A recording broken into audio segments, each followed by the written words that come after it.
Hello बच्चों, कैसे हो आप सब लोग। बेटा इस वीडियो में हम आपको बीएसटी के सिलेबस के बारे में बताएंगे और आपके चैप्टर 1 को यहाँ पे स्टार्ट भी करेंगे। आज हम बीएसटी का अपना सिलेबस स्टार्ट कर रहे हैं और यहाँ पर हम आपको थोड़ा सा ब्रीफ में बताएंगे उसके सिलेबस के बारे में। बेटा समझना, आपके बीएसटी में आपके 12th क्लास के अंदर आपके 12 चैप्टर्स है। आपके पार्ट 1 में 8 चैप्टर्स हैं और पार्ट 2 में आपके 4 चैप्टर्स। आपके पार्ट 1 में जो 8 चैप्टर्स हैं वो सभी चैप्टर्स आपके मैनेजमेंट के बारे में। अगर आप ऐसा बोला जाए कि पार्ट 1 पूरा मैनेजमेंट के बारे में, तो इसमें कोई दिक्कत नहीं।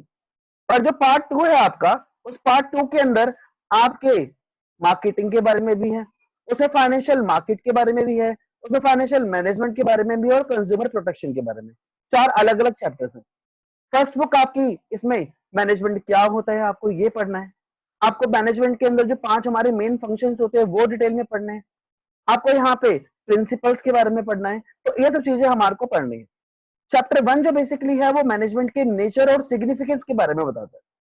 जैसे कि आपको स्क्रीन पे दिख भी रहा होगा कि स्क्रीन पे चैप्टर 1 हेडिंग डाल के नेचर एंड सिग्निफिकेंस की हेडिंग डली हुई है, क्योंकि चैप्टर का नाम ही क्या है, nature and significance of management. आज बेटा चैप्टर 1 आपको स्टार्ट कराऊंगा मैं और आपको बताऊंगा कि मैनेजमेंट होता क्या है।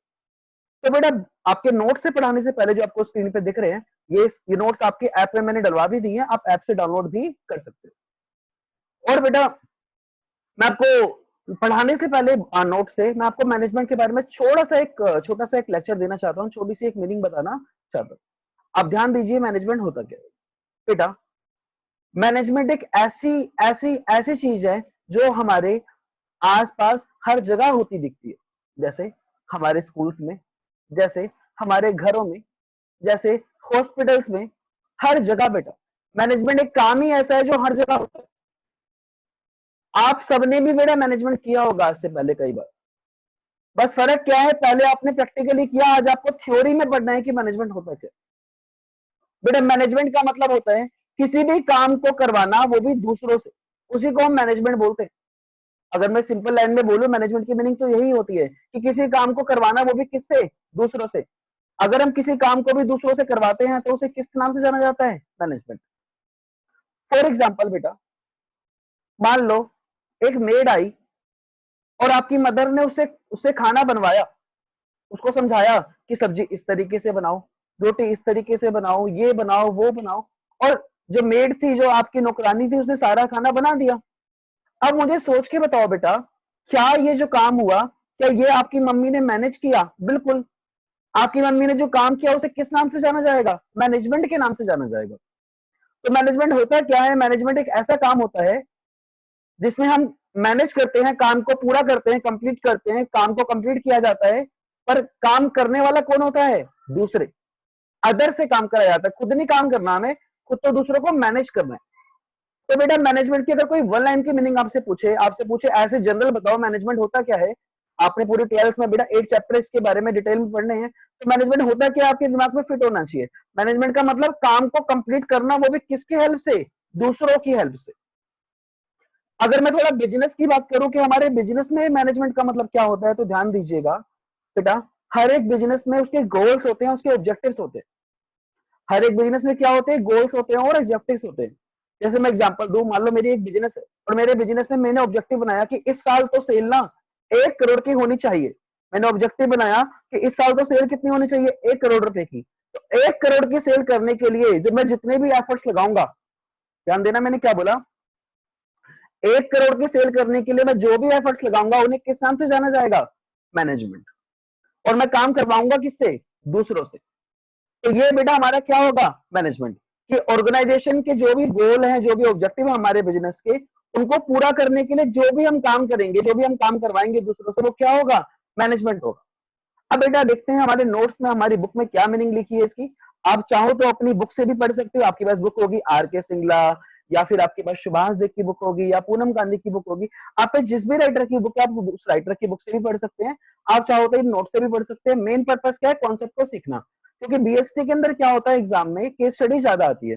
मैं आपको केस स्टडीज की काफी प्रैक्टिस कराऊंगा, पर तब भी बेटा मैं उम्मीद करता हूँ कॉन्सेप्चुअली अगर आपको समझ आ गया सारा अच्छे से, तो बेटा केस स्टडी कोई सी भी आ जाए आप उसको अटेम्प्ट कर लोगे। तो मेन हमारा फोकस किस चीज पे रहेगा, क्वेश्चन को समझने पे, कॉन्सेप्ट को समझने पे और चीजों को लर्न करने पे। अगर वो चीज समझ आ गई, लर्न हो गई, तो बेटा क्वेश्चन कोई सा भी बुक का आ जाए, क्वेश्चन किसी भी केस स्टडी का आ जाए, हम उसको अटेम्प्ट कर लेंगे। बेटा जितनी भी बुक्स बनी है उन सबका मेन सोर्स क्या होता है, हमारा सीबीएसई का सिलेबस जो होता है, जिसपे एनसीईआरटी की बुक्स बनती है। तो हेडिंग तो सारी एनसीईआरटी की बुक्स वाली ही होती है हर बुक में। चाहे आप मेरे नोट्स ले लो, चाहे आप आर के सिंगला की बुक लो, चाहे शिवास दे लो, आप नोटिस करोगे कि सबकी हेडिंग सेम सेम है, क्योंकि सबको हेडिंग कौन सी लिखनी है, जो एनसीईआरटी की बुक में लिखी हुई है। तो सभी बुक का जन्म ही कहां से हुआ है, एनसीईआरटी की बुक से। हर राइटर ने अपने शब्दों में इनको ट्रांसलेट कर दिया। जैसे मैंने जो नोट्स बनाए आपके लिए, इन नोट्स में मैंने अपने खुद के कुछ वर्ड्स लिख दिए, कुछ की कुछ लाइनें लिख दी। ठीक है, समझना, मैंने कॉन्सेप्ट क्या बनाए हैं, वही जो कॉन्सेप्ट आपके सिलेबस में है, बस मैंने अपने वर्ड्स में उसको एक्सप्लेन कर दिया। अब बेटा देखो, पहली लाइन हम पढ़ते हैं, पैरा करते हैं, और पढ़ते पढ़ते इसको हाईलाइट भी करेंगे। हाईलाइट करने के लिए मैं यूज करता हूँ आपके लिए एक लाइट कलर, और मैंने यूज किया लाइट कलर आपके लिए ये वाला। ध्यान दीजिए, आप सभी बच्चे ध्यान दीजिए कि मैं क्या कहना चाह रहा हूं आपको। कॉन्सेप्ट क्या है, कॉन्सेप्ट समझ आ गया तो सारी बात बन जाएगी बेटा। Management is an art of getting things done with the through others. मतलब मैनेजमेंट एक ऐसा आर्ट है, क्या लिखा बेटा क्वेश्चन में, ध्यान दीजिए। Management is an art of getting things done, काम को कंप्लीट किया जाता है, जिसमें जिसमें काम को करवाया जाता है किसी और से, विद एंड थ्रू अदर्स, तो दूसरों के साथ काम करते हैं और करवाते हैं। मेनली हमें काम तो क्या करना होता है, उन्हें मैनेज करना होता है। काम असली में कर कौन रहे होते हैं, दूसरे लोग काम कर रहे होते हैं। तो ये लाइन में वो बात क्लियर होगी जो मैं आपको बताना चाहता था। अगर आप सेकंड लाइन की तरफ जाओ, इसकी जो फर्स्ट पैरा की सेकंड लाइन है, तो उसमें थोड़ी बिजनेस की बात करी है उसने। उसमें भी यही बात लिखी, काम को करवाया जाता है, और किस लिए काम कराया जाता है, जो भी ऑर्गेनाइजेशन का ऑब्जेक्टिव है उसको अचीव करने के लिए, और अच्छे तरीके से काम को कंप्लीट करवाना है। और अच्छे तरीके से काम कैसे कंप्लीट होता है, उसके लिए दो वर्ड यूज होंगे डेफिनेशन के, उसी पर तो आज बेटा कॉन्सेप्ट सिखाना है हमें डिटेल में आपको। तो मैं लिखा है, management can be define, management can be define, क्या लिखा बेटा पढ़िए, management can be define as the process of getting things done, मतलब एक ऐसा काम है जिसमें काम को करवाया जाता है with the aim to achieve organisational objective effectively and efficiently. तो क्या मतलब हुआ बेटा इसका, कि काम को करवाना तो है ही, पर किस तरीके से काम को कराना है, क्या एम लेके काम को करवाना है, कि ऑर्गेनाइजेशन के ऑब्जेक्टिव अचीव भी हो जाएं, और वो भी किस तरीके से, इफेक्टिवली और एफिशिएंटली। इन्हीं दोनों लाइन के, इसी दोनों वर्ड के काफी हमारी वैल्यू है, और इन दोनों वर्ड्स को आपको मैं समझाने की कोशिश करता हूँ। ध्यान दीजिएगा, मैं अंडरलाइन भी कर देता हूँ इन दोनों पॉइंट्स को, कि होते क्या है बेटा ये वाले पॉइंट्स। तो ये दोनों पॉइंट्स हैं क्या, इफेक्टिवली और एफिशिएंटली। ध्यान दीजिएगा, थोड़े एग्जांपल मैं आपको सेट करता हूं आपके लिए, उससे आपको ज्यादा अच्छे से क्लियर होगा कि इफेक्टिवली एफिशिएंटली होता क्या है। ये दो वर्ड बेटा आपको जानने जरूरी है आपके सिलेबस को स्टार्ट करने से पहले। ये आपके हर बुक में लिखे हुए हैं, और इससे 1 मार्क का क्वेश्चन या 3 मार्क का क्वेश्चन कई बार एग्जाम में आया हुआ है, इफेक्टिवली और एफिशिएंटली पे। तो हम इसको शॉर्ट में पहले समझते हैं, और फिर इसकी केस स्टडी को समझेंगे कि कैसे कैसे हो सकता है एफिशिएंटली और इफेक्टिवली। पहले समझना बेटा मैं क्या बोल रहा हूँ। किसी भी काम को अगर हम टाइम पर कंप्लीट कर लें, किसी भी काम को अगर हम टाइम पे कंप्लीट कर लें, तो उसे इफेक्टिव बोला जाता है। किसी भी काम को अगर हम टाइम पर कंप्लीट कर ले, तो उसे क्या बोला जाता है, इफेक्टिव। अगर किसी काम को हम कम पैसों में करवा लें, जितने पैसे लगने चाहिए थे उससे कम पैसों में करवा लें, तो उसे बोला जाता है एफिशिएंटली। देखो यहाँ पे दो वर्ड है, एक है इफेक्टिवली और एक एफिशिएंटली। इफेक्टिवली वर्ड का मतलब है कि किसी काम को बस टाइम पर कंप्लीट करवाना, तो इसका रिलेशन किससे है, मेनली टाइम से। और एफिशिएंटली का रिलेशन किससे है, मेनली आपका उसका रिलेशन है आपका पैसों से, मनी से, रिसोर्स से कम पैसों में काम करवाना है। तो इफेक्टिवली का मतलब किससे है, टाइम से। आप चाहो तो एरो बना के यहाँ पे टाइम लिख देना अपने नोट्स में, और एफिशिएंटली में क्या लिखोगे आप यहाँ पे, कॉस्ट। कॉस्ट मतलब पैसा, कि कम से कम पैसों में काम करवाना है। जैसे एग्जांपल देता हूँ समझिएगा। जैसे मान लो बेटा मुझे एक शर्ट सिलवानी थी, मैं टेलर के पास गया, मुझे पता है शर्ट 1000 रुपीज की सिलती है बेटा ये वाली शर्ट, और 3 दिन के अंदर टेलर इस शर्ट को सिल सकता है। तो 3 दिन में एक शर्ट सिलवानी थी। अब हुआ क्या, जो शर्ट 1000 की सिलनी थी ना, उसने 3 दिन में सील तो दी, पर उसने 1000 की जगह मेरे से 1500 रुपए ले लिए। देखो ध्यान देना, मैंने क्या कहा, काम तो कंप्लीट हो गया टाइम पर, जितने पैसे लगने चाहिए थे उससे ज्यादा पैसे लग गए। तो हम बोलेंगे काम इफेक्टिव तो है, काम पूरा तो हो गया हमारा, शर्ट तो सील गई, पर वो 1000 रुपए की जगह 1500 में हमारे पैसे लग गए उसको सीलने में, तो वो काम एफिशिएंट नहीं हो सकता। ऐसे एग्जाम्पल, इसी एग्जाम्पल में अगर ये शर्ट 1000 रुपए में सिल जाती, पर वो 3 दिन की जगह 6 दिन ले लेता, तो क्या बोलते हैं इसे? हाँ, काम इफेक्टिव नहीं है पर एफिशिएंट है। आई बस समझ, मतलब 1000 की बननी थी, 1000 में उसने बना दी, तो एफिशिएंट है, पर इफेक्टिव नहीं है। इफेक्टिव क्यों नहीं है बताइए? क्योंकि काम 3 दिन में कंप्लीट नहीं हुआ। तो कहते हैं बिजनेस के अंदर जब भी कोई ऑब्जेक्टिव को अचीव करने की बात होती है ना, तो आपके कई चैप्टर में ये वर्ड यूज होंगे कि वो कैसे होने चाहिए, इफेक्टिवली और एफिशिएंटली, मतलब काम टाइम पर कंप्लीट भी होना चाहिए, साथ ही साथ ज्यादा पैसे भी उसमें ना लगे, कम से कम पैसे लगे हमारे। अगर कोई काम 1000 रुपए में हो सकता है तो 1000 में ही हुए, अगर कोई काम 500 रुपए में हो सकता है तो वो 500 रुपए में ही कंप्लीट हो हमारा, तो इसे बोलते हैं एफिशिएंटली। तो मेनली अगर मैं आपको बताऊं तो दोनों वर्ड में आपने क्या सीखा, कीवर्ड बताऊं तो इफेक्टिवली में आपने सीखा टाइम से मतलब होता है कि टाइम पर काम कंप्लीट होना चाहिए, और एफिशिएंटली में क्या सीखा आपने कि कम से कम पैसों में काम कंप्लीट होना चाहिए। ओके, कम से कम कॉस्ट में काम कंप्लीट होना चाहिए। उम्मीद करता हूं ये 2 पॉइंट आपको समझ आ गए होंगे। अब थोड़ा सा नोट से पढ़ने की कोशिश करते हैं कि होता क्या है। बेटा 1 से 3 मार्क्स के लिए इंपॉर्टेंट टॉपिक है, एग्जाम में बहुत बार एग्जाम में आ चुका है, मैं इसको समझाने की आपको कोशिश थोड़ी सी करता हूँ, ध्यान दीजिए बेटा, सभी ध्यान दीजिएगा। हम बुक से थोड़ा सा नोट से रीडिंग करते हैं। तो नोट्स में लिखा क्या है समझिएगा, लिखा है efficiency, efficiency completing the work at low cost means doing the task correctly, काम को कंप्लीट करना एट मिनिमम कॉस्ट। लिखा है एफिशिएंसी का मतलब क्या होता है, काम को कंप्लीट करना तो होता ही है, वो तो करना जरूरी है, पर किस पे? कम से कम कॉस्ट पे और मिनिमम यूटिलाइजेशन ऑफ रिसोर्सेस। देखो क्या लिखा है, ध्यान देना, मैं अंडरलाइन भी कर देता हूं यहां पे कि मिनिमम कॉस्ट, क्या लिखा था, मिनिमम कॉस्ट और ऑप्टिमम यूटिलाइजेशन ऑफ रिसोर्सेस। मतलब क्या हुआ कि कम से कम पैसे लगे और हमारे रिसोर्स भी अच्छे से यूज हो जाए, कोई भी रिसोर्स हमारा वेस्ट ना हो। तो मेन बात क्या है, कम से कम रिसोर्स, और मतलब जितने यूज होने उतने रिसोर्स, कोई वेस्टेज ना हो, प्लस कम से कम पैसे लगे। तो मेन चक्कर क्या है इसके अंदर, पैसे कम से कम लगे, रिसोर्स में पैसे भी आते हैं बेटा। और इफेक्टिवली में ध्यान दो क्या लिखा है, इफेक्टिवली ब्रैकेट में इसकी मीनिंग भी लिख दी मैंने, completing the work on time, time पर कंप्लीट करना, is concern with end result, मतलब means completing the task correctly within stipulated time, मतलब काम को कंप्लीट तो करना है और जो टाइम दिया था उस टाइम में काम को कंप्लीट करना है, बस इतना सा बात। तो देखा जाए तो काम को अगर टाइम पर कंप्लीट कर दे तो उसे बोला जाता है इफेक्टिव, चाहे ज्यादा पैसे लगे चाहे कम पैसे लगे।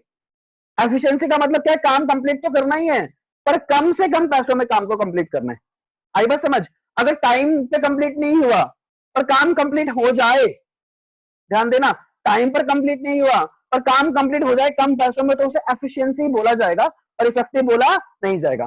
मुझे ऐसा लगता है कि मैंने आपको इफेक्टिव और एफिशिएंसी की मीनिंग अच्छे से एक्सप्लेन कर दी है।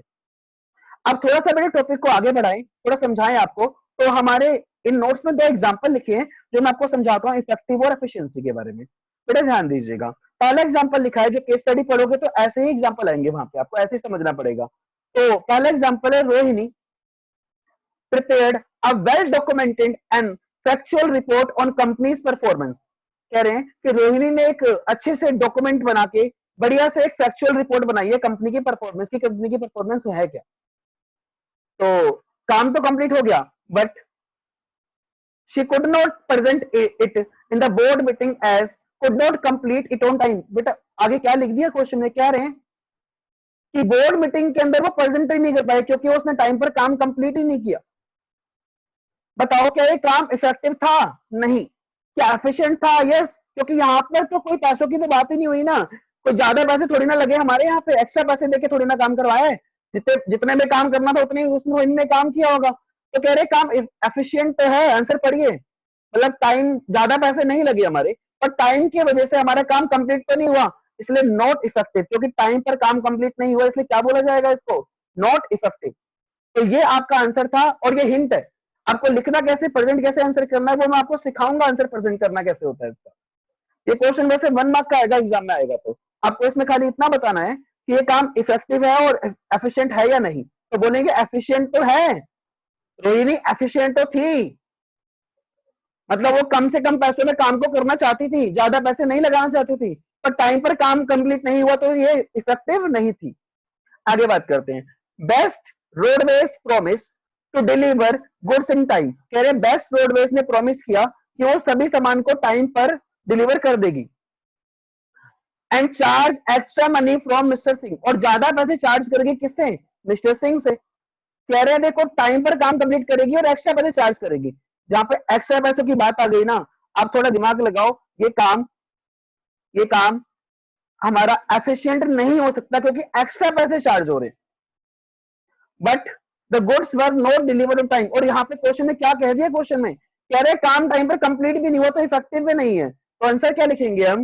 ये काम ना ही एफिशिएंट है और ना ही इफेक्टिव है।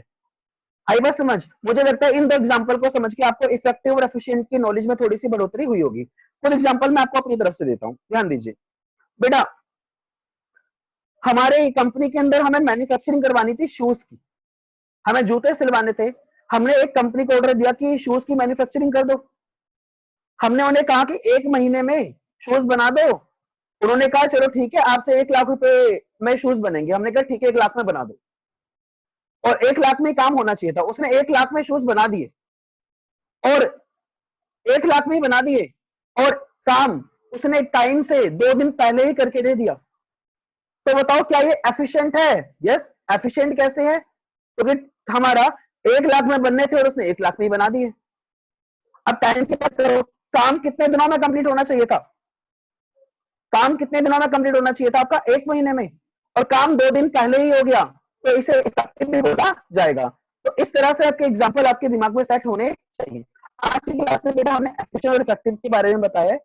आप इस वीडियो को अगर आपको अच्छा लगे तो इसी तरह से वीडियो को बनाऊंगा आगे। तो एक छोटी सी वीडियो मैंने छोटे से टॉपिक की इसलिए बनाई है ताकि मैं आपका फीडबैक भी ले सकूं। जो बच्चे भी इस वीडियो को देख रहे हैं वो मुझे व्हाट्सएप पे फीडबैक दें कि अगर उन्हें वीडियो ऐसी अच्छी लगे तो मैं आगे टॉपिक की ऐसी ही वीडियो बनाता जाऊंगा बीएसटी की, नहीं तो फिर मैं बोर्ड और मार्कर को लेकर वीडियो बनाऊंगा और अलग तरीके से आपको कॉन्सेप्ट को सिखाऊंगा। ये नोट सारे आप अपनी ऐप से, जो हमारी ऐप है इंस्टीट्यूट की, वहां से डाउनलोड भी कर सकते हैं। ओके बेटा, गुड बाय।